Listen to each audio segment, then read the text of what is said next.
UKLO 1 year masters. No IELTS required up to 5 years visa. High visa success rate.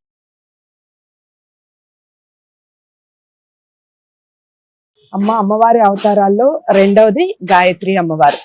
Gayatri అమ్మవారి విశిష్టత ఏమిటి, ఆవిర్భావానికి సంబంధించిన విషయాలు. ముక్తా విద్రుమహేమనీలధవళఛాయైః యుక్తామిందు నిబద్ధరత్నమకుటాం తత్వార్థవర్ణాత్మికాం గాయత్రీం వరదాభయాంకుశకసాభ్రంకపాలం గదాం శంఖం చక్రమధారవిందయుగళాం హస్తైర్వహంతీం భజే. ఈ ప్రార్థనతో ప్రతిరోజు సంధ్యావందనం చేసేటటువంటి వారంతా గాయత్రీ దేవిని ప్రార్థన చేస్తారు. గాతారం త్రాయతి ఇది గాయత్రి అని చెప్తారు.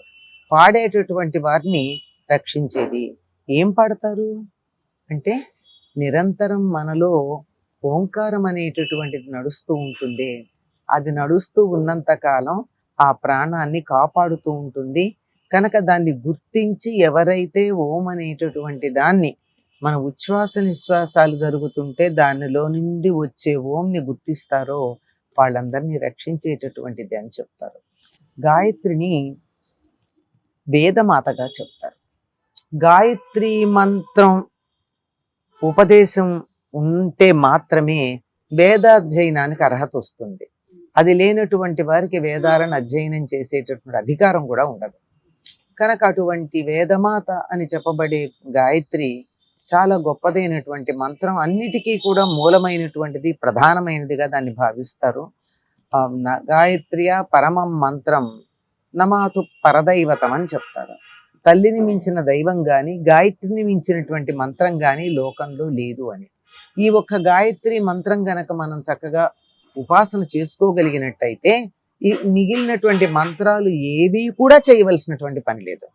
ఈ గాయత్రి మంత్రంలో మనకెక్కడ ఒక ఇదిగో ప్రార్థనా శ్లోకంలో అయితే మనం చెప్పుకున్నాం, కానీ మామూలుగా అయినట్టయితే ఎక్కడ ఈ దేవుణ్ణి ఇలా పూజ చేయి, అట్లా చేయి, ఇట్లా చేయి అనేది ఏం లేదు. అవునా? అందులో అన్నీ కూడా బీజాక్షరాలు ఉంటాయి. ఆ బీజాక్షరాలన్నీ కలిపి ధియో యోన ప్రచోదయాత్ సవితృవరేణ్యం, శ్రేష్ఠుడైనటువంటి ఆ సూర్యుడు మా బుద్ధులను ప్రచోదన చేయుగాక అని ఉందంతే. మన నిద్ర లేపేది సూర్యుడే కదమ్మా. నిద్ర లేపినటువంటి సూర్యుడు నా బుద్ధిని కూడా ప్రచోదన చేయమని. ఇందులో ఏదన్నా మతం ఉందా? సూర్యుడు అందరికీ కావలసినటువంటి వాడే. సూర్యోదయాన్ని అనుసరించే అన్ని పక్షులు, జంతువులు, ఆఖరికి మొక్కలు, పూలు కూడా దాన్ని అనుసరించే మేలుకుంటూ ఉంటాయి. అటువంటి అందరికీ బుద్ధుల్ని ప్రచోదన చేసేటటువంటి ఆ సూర్యుణ్ణి మా బుద్ధులను కూడా ప్రచోదన చేయమని ప్రార్థించటం ఉంది. అయితే ముందు ఉన్నటువంటి బీజాక్షరాలన్నీ కూడా సమస్తమైన దేవతలకి సంబంధించినవిగా వాళ్ళు చెప్తూ ఉంటారు. వాళ్ళు అంటే పెద్దలైనటువంటి వారు గాయత్రి మంత్రానికి వ్యాఖ్యానం చేసేవారు.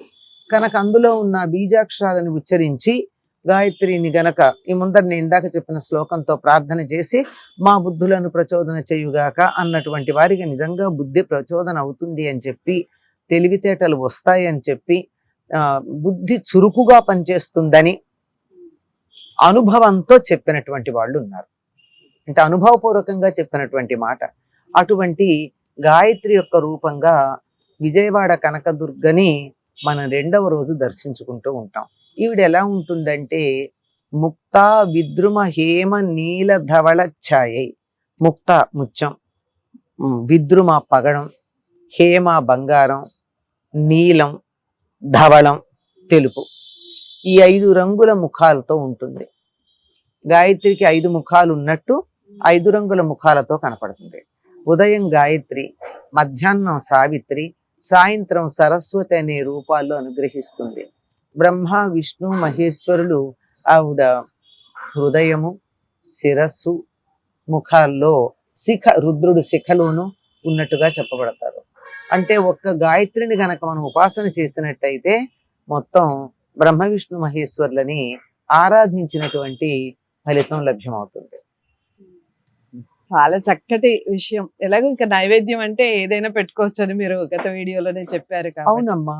ఇప్పుడు రంగు ఒకటి, రంగు స్పష్టంగా మనకి ఇక్కడ ఉంది. అమ్మవారి ముఖాలకున్న రంగు గురించి వాళ్ళు చెప్పారు. అంతేగాని ఆవిడ ఏ రంగు చీర కట్టుకుంది, ఏ రంగు చీర అంటే ఏం చెప్పగలుగుతాం? 5 రంగుల ముఖాలు కలిగిన తల్లికి ఏ రంగు ఇష్టం అంటే అన్ని రంగులు ఇష్టమే. లలితాదేవి గురించి చెప్పేటప్పుడు ఏం చెప్తున్నాం? సర్వోదన ప్రీత చిత్త అని చెప్పినప్పుడు అన్ని రకాల ఆహారాలంటేనూ ఇష్టము అని చెప్పేటటువంటిది ఒకటి ఉంది. 1-2 సందర్భాల్లో మాత్రం ప్రత్యేకంగా చెప్తాం. అంతే తప్ప అన్ని సందర్భాల్లోనూ అట్లా ఉండదు. అది కూడా సంప్రదాయాన్ని బట్టే తప్ప శాస్త్రంలో ఎక్కడా చెప్పబడి లేదు. అయితే ఏదన్నా పురాణాల్లో ఉన్నదేమో, ఎక్కడన్నా ఆగమ శాస్త్రాల్లో ఉన్నదేమో అటువంటి వాళ్ళు చెప్పేదాన్ని అనుసరించవచ్చు. నేను అనుసరించను గనక నేను చెప్పలేను. అనుసరించింది ఎలా చెప్తామమ్మా? నేను ఏదన్నా చేస్తే దాన్ని చెప్తా. నేను చెయ్యంది, నేను పాటించంది, నేను చెప్పేటటువంటి అధికారం నాకు లేదు. చాలా అంటే చాలా స్పష్టంగా నిక్కచ్చిగా మాట్లాడి నిక్కచ్చిగా చెప్తారమ్మ ప్రతి మాట కూడా. నిజంగా అమ్మ మాట్లాడుతూ ఉంటే మన ఇంట్లో ఇలాంటి వారు ఒక్కరున్నా చాలనిపిస్తుంది నాకైతే. నీకు అనిపిస్తుంది కానీ ఇట్లాంటి వాళ్ళు ఇంట్లో ఉండకూడదని కుటుంబ సభ్యులు అనుకుంటారు. అయ్యయ్యో! ఎందుకంటే అంత నిక్కచ్చిగా చెప్తే చాలా మందికి ఇష్టం ఉండదు. అలా చెప్పే వాళ్ళే కావాలమ్మా. ఈ రోజుల్లో ఇలాంటి వారే అరుదుగా కనిపిస్తారు మనకి. మంచి విషయాలు చెప్పాలి, మంచినే మనం ప్రేమించాలి, మంచినే 10 మందికి పంచాలి.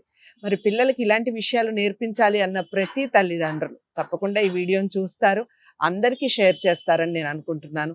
తప్పకుండా పిల్లలకి తప్పకుండా చూపించండి ఇలాంటి వీడియోస్. రేపటి తరం వారికి చాలా అవసరం ఇలాంటి వీడియోస్. మరి ఈ వీడియోని లైక్ చేసి అందరికీ షేర్ చేయండి, ఛానల్ని సబ్స్క్రైబ్ చేసుకోండి. తదుపరి వీడియోతో మళ్ళీ మీ ముందుకు వస్తాం. నమస్తే.